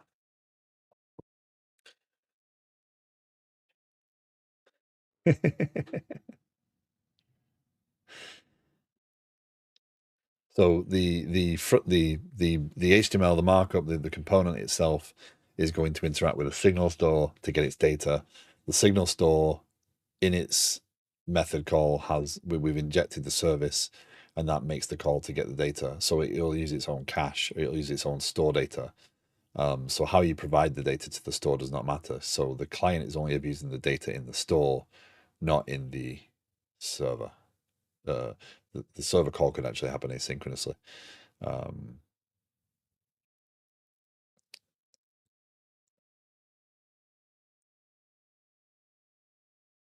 that's oftentimes like when using NGRX, you have different components available, but basically you have is there a reason for this data to have changed? So you could kind of in the background asynchronously change the data out and then push the changes using signals to the client.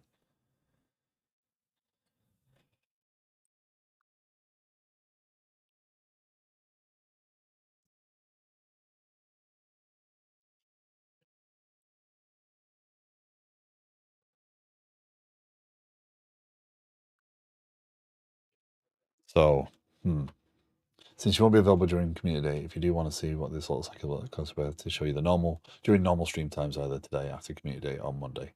No obligation at all. If you really do just want to do the learning experience. Um,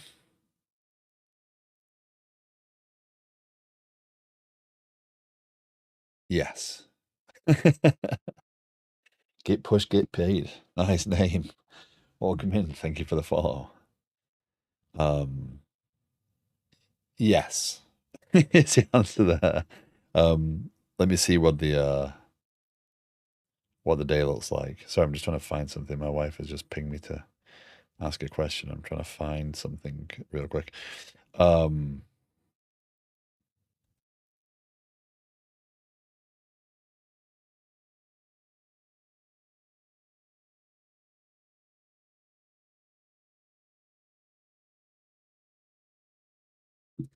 the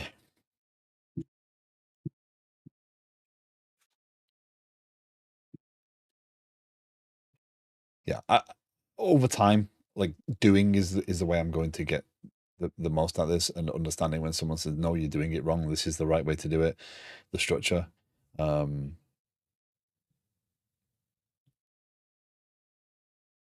don't tone it down. If you have opinions, as long as you know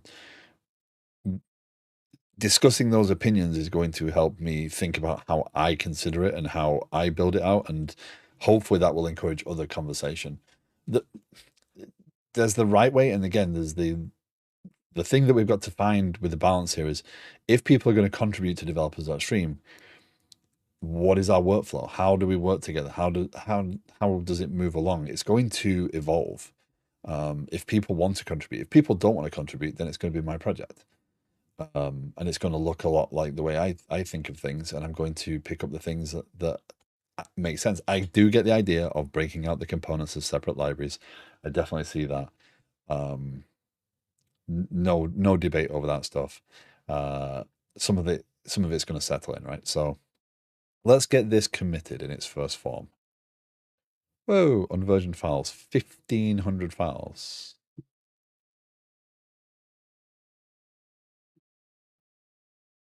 No initial git ignore. Okay. Developers.stream. Yeah, that's what I was about to. Because I didn't create the project with a repository. I checked out repository I had not added to. So let's do the thing. New text file dot git ignore. Yes.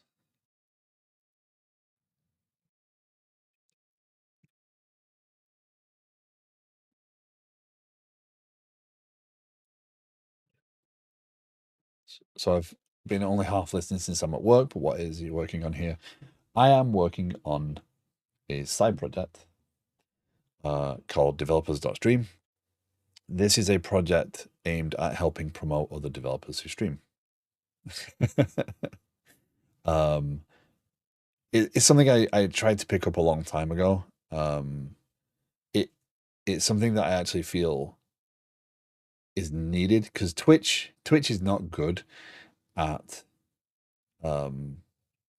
discovery, and a lot of people see other streamers and they think, "Oh, I want to share my project with people. I want to stream." And I've seen a lot of streamers come and go because they start the stream, right?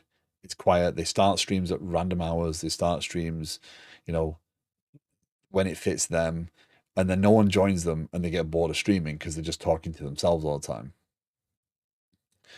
If there was a way of helping promote other people, of promoting other streamers and getting more followers, it might encourage more people to stream. And so searching, the ability to find streamers doing what you want to do based upon what they say they're doing. So, you know, the tag system in Twitch is broken. There's tons and tons of different streamers. You have to go into each one and watch one for a couple of minutes if you want to understand what it's doing. And YouTube discoverability is terrible. So I stream on YouTube and Twitch in parallel. There's nobody watching on YouTube right now, and that is a standard pattern, right? Because discoverability is just not a thing. Bearing in mind, YouTube has higher quality video. I can actually up the bit rate. I can actually up the resolution on Twitch on YouTube as well. You can't do that on Twitch. So, you know, there are other streaming platforms available, and giving people the ability to find those streams is something that I want to do. And we're not all big streamers, right? We're not all, you know, streaming to hundreds of people every day. And yeah, I get that that's not all. Yeah, YouTube, you need to up your effort in terms of the content you produce to up how YouTube. So YouTube rewards effort and targeted effort. So yeah, more content, more keywords. YouTube will reward that. But discoverability of streams is people do not have a good way of discovering streams on YouTube. It's not something that I actively go looking for, and YouTube doesn't actively promote very often. So yeah. Initial commit, working app host, actually, new branch, feature, initial build.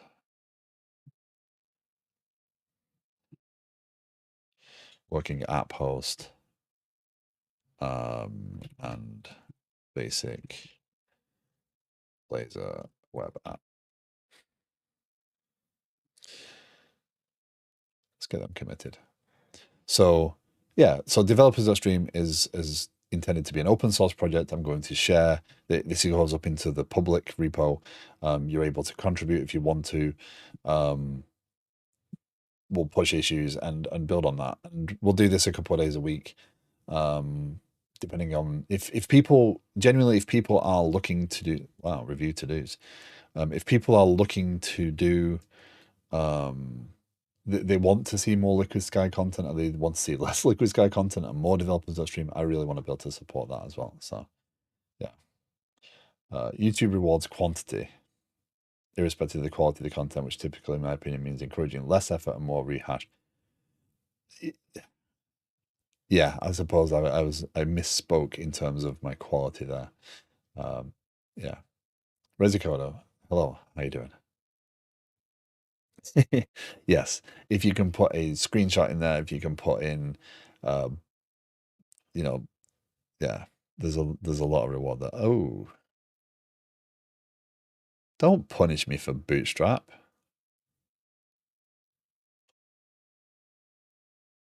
That's just cruel. Ugh. Opinion: keep Bootstrap, get rid of Bootstrap. I'm not going into the world of building my own CSS library for this, by the way. There's no way I want to go down that path. Unless anyone wants to tackle that, there's no way I do want to spend that much time playing with the way this looks. So from a design perspective, this is kind of what I'm envisioning from the website side.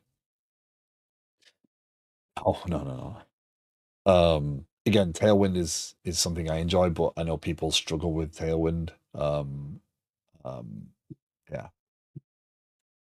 But this is again all open to debate, all open for opinion. So the goal will be provide a search bar, by default highlight live streamers. Right. So this would be live. This would be, let's do live there, and then let's do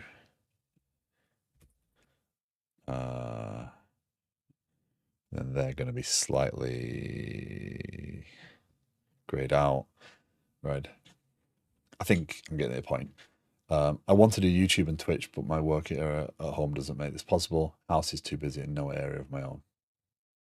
Yeah, I am lucky to have quite a space, which this weekend is going to get pulled apart and hopefully rearranged a little bit. That is my goal this weekend.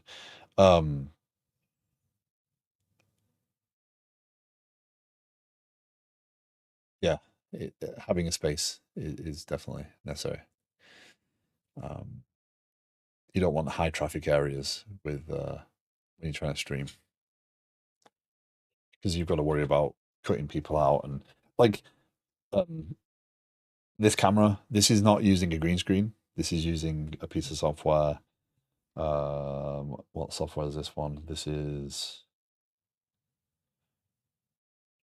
where are you? I can't remember what the piece of software is called right now, and the icon just disappeared. Um, I'll find it later. But so this is using software to do the green screen. If this was to go off, you would see a bunch of boxes and stuff behind me because I have a ton of stuff that I need to get new homes for, and my shelves full of games are behind that. Yeah. So yeah, there's all sorts of stuff. Let's push that as well. So it's off my machine. We'll worry about cleaning things up afterwards. Since you're unfamiliar with creating components, you might look into the various component library options to see if you like one that you could use for your core components. Telerik, no. What Blazor? Ant Blazor, not heard of. Fluent UI, Dev Express, Radzen. Yeah. Telerik, no, because it's paid. Right? I'm not putting a dependency on someone to have a license, unless you're telling me that Telerik now offers a open source library. Mudblazer mixed. The last time I tried to use Mudblazer, um, they were behind on their Blazor support, so it made it quirky.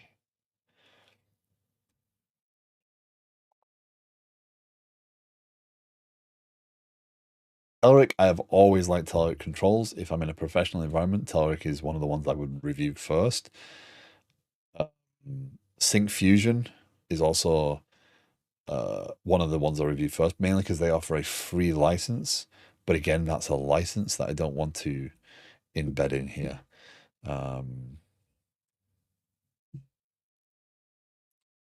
Looks like Mudblazer's improved.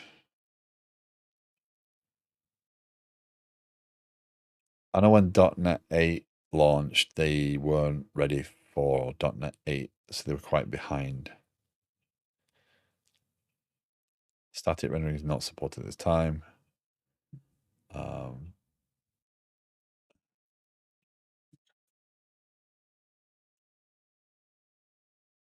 I don't like any of them, but I do hear people having good success being able to use the existing components. Yeah, I don't want to spend, one of my things is I do not want to spend a great deal of time playing with components. That's not what I want this project to be about. Otherwise, I'm going to get bored. This looks, when you're out of the, when your website looks like the out of the box projects, that's worrying to me. Let's see, components.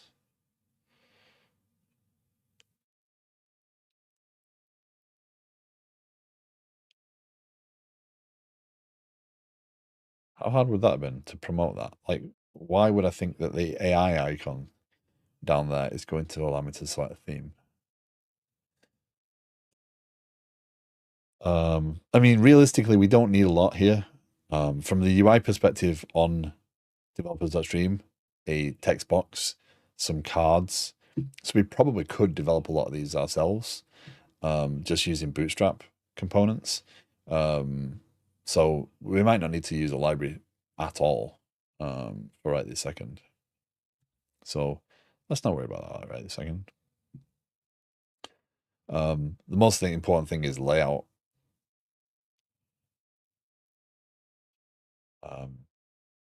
Yeah.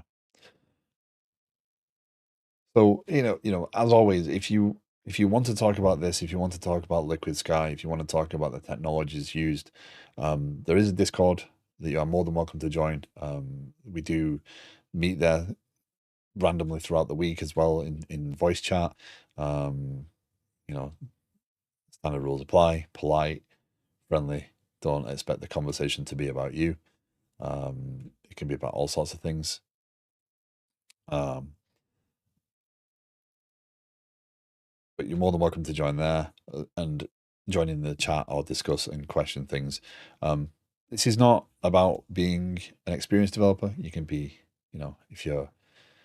uh, if you're new to development, don't be intimidated. You're more than welcome to join, ask questions. You do not have to be an expert to contribute to this community. Mojo, good morning. Zones, hello. Good morning. That's funny, now my neck hurts. I have to turn like Batman. Ugh. That is horrible. I dislike that happens. Um, well, that one is which devil do you want kind of situation. Create your own components as you go or use a third-party component library. Both will require some time and research, but yes, I guess if it really is only a handful of components. Card, though. The only thing I'm an expert at is being a smart. Yeah. Yeah, cards are probably is the only component there that we need to figure out. That could take a while. But I mean, Bootstrap by default has a card component, so we could go with that for now. And again, because it's an open source thing, I'm okay with developing the groundwork and then someone coming along and say, "Hey, I can do better. Let's do the UI." Right? Mrox, go. Hello, how you doing? Good morning. So yeah. So we have an app host, we have the service defaults, we have the web client for Blazor. We're not going to mess around with too much more. So what I'm thinking here is start with the website, get the rough website working, get the structure for what the streamers should look like working, so we can start to, yeah, once we get the stuff in place, you're more than welcome to start playing with that. Get the database in place, get the rough structure of the site, and then build all the components to actually make it work, right? I think that's better from a vision perspective because it means that we can focus on the features bit by bit by bit, and build them out and have the structure to build the UI. The API and stuff, this API would not be the backing API for the website. It would be an API that's independent of that. The app is free, right? That's the intent. Yep. This is meant to be an open source project that I will host, and I will cover the cost of unless it becomes ridiculously expensive. And yeah. So this one is free.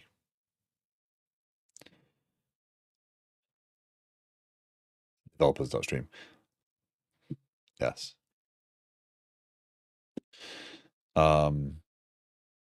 So there would be essentially, if there's an API involved in this side of things, which the more likely will, if we're doing client-side components, etc., that API would not be the same as this API here. This is an API that would be an authenticated API that you can go off and use to ask for information, like again the blurb. So actually, we need to be able to website login, streamer.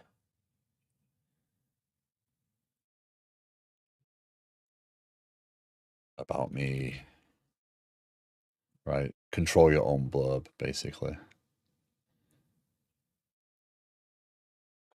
About me blurb. It does, but there is a different way of thinking about Blazor components versus CSS components. Remember that a Blazor component is all about reusability, writing the markup once and using it in multiple places, much like I'm sure you're used to with Angular. Difficulty with cards is templating the content and coordinating the refreshing of the chart content. Yeah.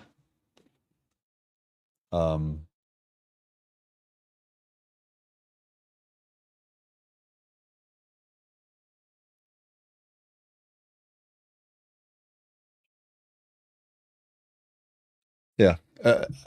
Again, I'm voicing that is important. I am not. It's a natural way for me, so I'm not really. But yeah, I get what you're saying. Like now, in the past, because I've built such simple Blazor sites, I haven't built libraries out for things. So yeah, but we need to get this off the ground. So on Monday, what I'll do is we'll start building the actual layout. We'll get what I'm going to do then. If people are actually interested in contributing to this, what I'd rather do is get some of the groundwork laid down. So what I'll do on Monday is I'll literally put the very basics of the components in there and get the database hooked up. So we can start talking about schema and stuff and start building those pieces out. We'll get the database hooked up. And then if people want to play around with, yes, we're going to use Blazor. If people want to play around with the UI and stuff, they can do PRs and stuff. We can worry about the structure as we go.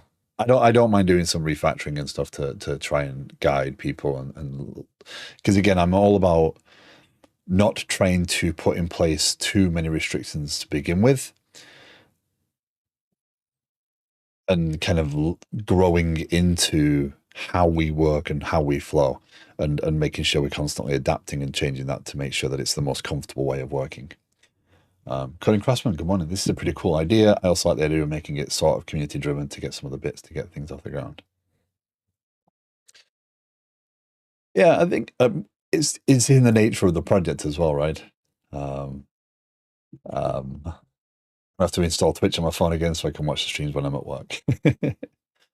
um, like the entire focus of this project is to support streamers, to support developers who stream, and to promote and help in terms of discoverability. And again, the idea, actually, that's another point I want to make sure I lay out on here. What's important here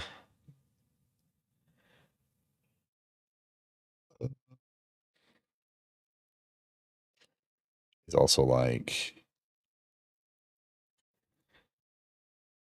game dev.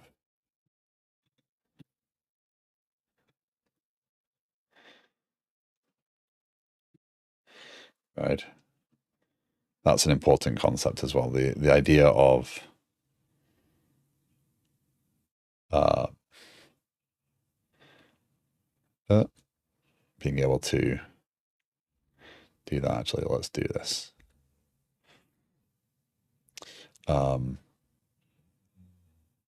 Ad starts in 2 minutes.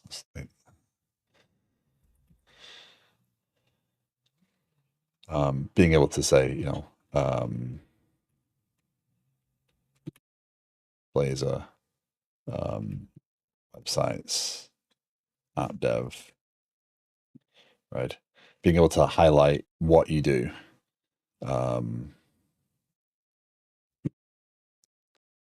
I think is a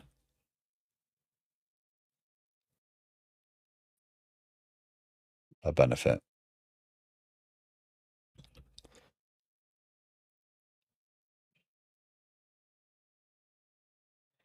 Didn't really space them well enough, but you get the idea.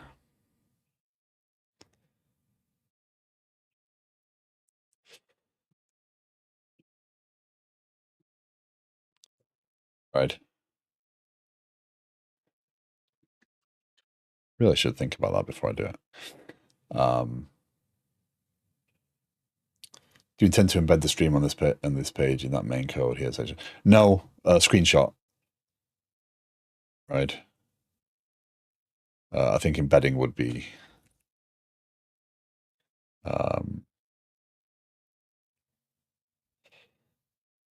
Let's delete that entire thing. I think embedding would be.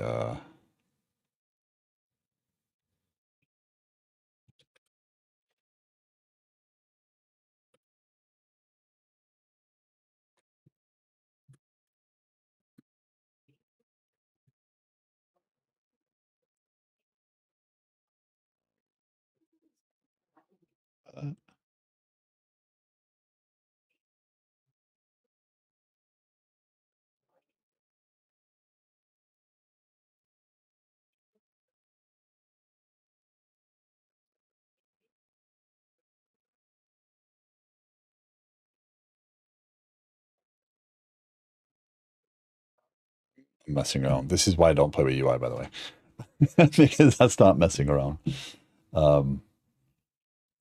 Yeah, I think embedding would be too costly, and not really. Chat GPT refined because I've spent too much time with this. One line, thank you so much. The video game is working on developers.stream, a side project aimed at improving discoverability for developer streamers, provides a centralized hub with information about dev-focused streams across various platforms. Yeah, that's perfect. Thank you. Appreciate that. So that in general will be the goal. So what we'll do is on Monday we'll start to build out this UI a little bit. We'll structure the actual thing. Maybe we'll lay out the design from a components perspective, so we can kind of set the standard. If you don't like the idea of Blazor, I do apologize, but it does make most sense from the .NET perspective. I'm not a big fan or a big user of Blazor, and maybe this will win me over. Maybe this will make me like, no, I prefer, let's go back to Angular or whatever. But as a skill building tool, so if you are a developer who is trying to get comfortable with development, is proponent, advocate, there you go. If you're a developer that's wanted to get into these technologies, understand more about them, then this is a perfect opportunity to learn. You can take the project, you can tinker with it, you can do what you want. There'll be database, there'll be API, there'll be UI, and you can build a new UI on top of it. You can do all sorts of other stuff with it, and it is very relevant, and there'll be a realistic data set there. So it's a good project to build on top of, and is relevant to the platforms we're on. So so that will be the goal. So we'll start to lay that out on Monday, get that in place, and yeah, get that kicked off. Again, Tuesday through Thursday, I will continue to do Liquid Sky. I will continue to do Liquid Sky in my spare time. I'm not going to do a lot of work on developers.stream off stream, because I think it's something that does benefit from me sharing the process. So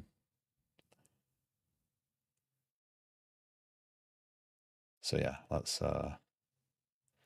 proceed. And again, if you have any questions, thoughts, opinions, if you want to discuss specifics of this, if you have ideas you want to share that you don't want to share in the stream, please feel free to join the Discord. Please feel free to start a chat in there. You're more than welcome to discuss that. If you're not comfortable chatting on stream, I'm always open to off stream discussion. So let's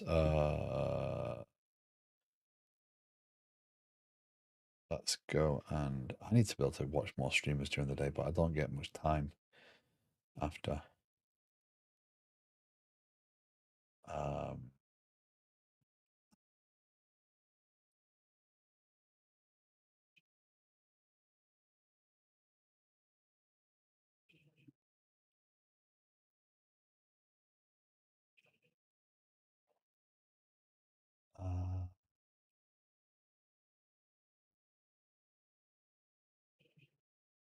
Oh, is he just gone live? Yes. We haven't rated him in a little while. So yeah, developers.stream, more again on Monday. We're gonna pick up the UI. We're gonna get that off the ground. We've got the app host running, so we're gonna use Aspire. We're gonna learn more about Aspire here. We'll get Blazor up and running. So two technologies that I'm not a I wouldn't say I'm anti the technologies. I think they have a place. It's just I have not got a lot of experience with them. So I will stumble and fall as well. We'll get the done on the initial build, and then we'll start to structure out the actual project. And once we're on the starting blocks, and we're off the starting blocks, then the project becomes more open, and we'll set up the pipelines for people to contribute if they're interested in doing so. But yeah, let's go with that. Okay, so we're gonna raid over to Monospace Mentor. He's only just starting, so he's not gonna be around for a little bit. But on Friday he does an office hours stream. In my opinion, we should have a project outline, a project outline document if we can, so as we gain more interest, and there's something for new people to reference. Absolutely, yeah, absolutely. We'll definitely put more. I mean, I'm starting to randomly put notes and stuff and things like that into place, but yeah, we will line that up properly. And again, that's why I'm asking, right? That's why I'm sharing this project, right? This is open to everybody to contribute to, and we'll make sure people understand what they can contribute to and how to do things. Yeah, I mean, the reality of it is, it's not going to be a beginner project necessarily. You can't just pick it up and run with it, but we'll figure out what that means to add the context and stuff. Yes, Mojo, Aspire. Yeah, so we'll get there. We'll put those pieces in place, and again, I will ask for help doing some of those things. So he's got 6 minutes. I don't really want to make people just drop into a stream with 6 minutes waiting. Okay, but I've got to go. So let's go see Mr. Fourbots. Don't forget, it is Friday. It is Friday. I've confirmed it is Friday. I'm confident in doing this right this second. One-line streams on Fridays, community day stream. If you can, it is a great place to hang out. Other developers join in the chat. They can go into Discord or just to hang out in the actual chat and just contribute, talk about all sorts of software and technology topics. And One Lion's a fantastic streamer who I highly recommend going checking out if you haven't been there before. And I hope that I have a window to join today because that would be good. Hello, Loki. Are we saying hello right second? Okay, I gotta finish. So let's go raid Fullbots. Fullbots is building a game. If you like puzzle games, it is an awesome game. I can highly recommend it. It's a nice, easy one to pick up, but very addictive. So thank you very much for joining me. Have a great weekend if I don't see you around. Take care, and I'll be back on Monday with more developers in our stream. Bye all.